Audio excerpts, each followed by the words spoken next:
What's happening, YouTube? RockShock14 here. I did escape work. I had time to make a video today, so I'm pretty excited to bring you my thoughts on this particular week of the NFL. Let's cut straight to the chase. You guys got lots going on. Looking at good matchups. Specifically from the passing point of view. Denver is awful. Their passing defense is terrible. Now, I don't know what it is, but they have given up tons and tons of yards and tons of points to lots of people. I've cashed in on betting against the Denver defense quite a bit. They play Washington this week. I don't know that I'm throwing my eggs in the RG3 basket, but I love Pierre Garçon as a potential wide receiver 2 or 3 for you this week. Philly is another terrible team. They're playing the Giants. Look for Victor Cruz. I'm actually probably going to go with Eli Manning. I never thought I would say that, but he's really cheap, and he's got a fantastic matchup, even though he's playing terrible this year. I think I'm going to end up going with him this week at my quarterback position, unless I choose a guy I'm about to talk to in a second, unless I decide to go stud at the quarterback. By the way, 3 studs, you can afford 3 studs, and that's it. And they have to be ones that you're really confident in. So I usually go 2 stud wide receivers and a stud running back. Sometimes I'll try to go stud quarterback if I really feel like it's great, which there is a great matchup at stud quarterback coming up here in a second. But nonetheless, Victor Cruz, for cheap receivers, you can start looking at potentially Hakeem Nicks, Ruben Randall, that type of area. Philly has given up tons and tons of yards in the air. You can't guarantee where the ball is going to go, so sometimes I've picked Hakeem Nicks before and it's panned out. Dallas is pretty awful in the air as well, so one of my studs is probably going to be Kelvin Johnson this week. I'm going to keep an eye on him and make sure he's clear on all the injury reports and all that stuff. So there's that. The other great matchup, and this is where that stud quarterback comes into play. I know I'm going quickly, guys. I apologize, but Minnesota, my team, love them to death. Their secondary is horrendous. It is awful. If we really were to look besides the quarterback situation there as to why we are one in the universe and probably going to win like 3 games this whole season, is because their secondary is terrible. They have a young guy in Xavier Rhodes there who is good, but he's still learning. He's not shut down yet. And the other team, the Giants, the other night targeted him a ton. And if Eli Manning was any better, Hakeem Nicks would have blew up. But nonetheless, they're playing the Green Bay Packers this week. If I go stud quarterback, I'm going Aaron Rodgers. I have him in a fantasy league, actually, and I'm pretty stoked on that matchup. Sadly, stoked on that matchup. He should have a monster game. It's kind of a must-win game for him on top of everything because they haven't really played that well. They're not running away with the division at all. So I look to see Rodgers have a monster game. I'm also looking at Jordy Nelson or any other potential Packers receiver. Honestly, Jordy Nelson is his best option. I see Jordy Nelson getting 10-plus targets this week just because Cobb's out, Finley's out. The number 2 receiver there, I can't even name him off the top of my head. I have to look him up. It's another guy. So I like Jordy Nelson quite a bit as well. And the last really pretty sweet matchup this week, of course, it goes without saying.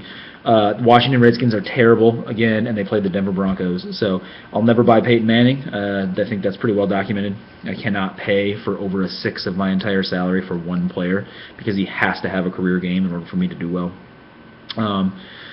I wouldn't be shocked if they bounce back and just tear it up. Demaryius Thomas, Eric Decker even as a cheap guy, Wes Welker, Julius Thomas. There's so many weapons there. Don't be shocked if Denver puts up a big 50-burger on Washington this week, and we'll see what happens. So those are some pretty great matchups through the air. That's what I'm looking at. As far as stud receivers go, I'm definitely taking Kelvin Johnson unless I hear otherwise. If I take a stud quarterback, it'll be Rodgers. Otherwise, I'm probably going Eli Manning because of his matchup against Philadelphia. Rushing defense, Jacksonville's awful. A lot of that has to do with other teams getting up big on them quickly. I've been burned with this once. I picked this team when they played. Did this team? Maybe I might be going crazy here. So they couldn't have played them because they're not in the same division. Anyways, No, yes, I'm wrong. Jacksonville is playing against San Francisco. I was thinking when they played Seattle. Jacksonville's playing San Francisco. Frank Gore is costing. Let me look at this. He's not a stud, but he's not on the cheap either. Frank Gore's going for 74. I think he's a good mid-tier pick this week. However, with that caveat, I'm going to give you that for some reason, fantasy guys don't tend to perform against Jacksonville because I don't know if it's just because they get up so quick that they start pulling their guys or what. I don't know. New England hasn't looked great on the rushing defense, although I'm not playing a Miami running back at all right now. St. Louis is terrible. I'm definitely taking Marshawn Lynch. I think Marshawn Lynch has a monster game this week. With St. Louis having so many issues, with Sam Bradford being out, I expect Seattle to blow them out this week, and I wouldn't be shocked if they get up fast and just give the load, and he gets 20-plus carries this week. I think he goes beast mode. He's one of my stud players this week. Buffalo is also pretty terrible, and they're playing New Orleans. I'm not really into Darren Sproles. I have him in another league, in a PPR-based league, 12-team league, but I'm probably not taking him. So, honestly, guys, looking at value backs, so you're probably going Lynch or Gore. Real value, so you got to start looking deep because you're probably spending more on the receivers this week because the matchups aren't there.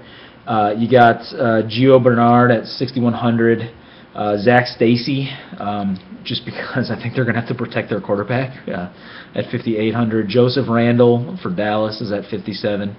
And then I got D'Angelo Williams at 56, Lauren Miller at 56. I'm not big on Miami, just the Miami running game period, but Lamar Miller at 56 could be a great value.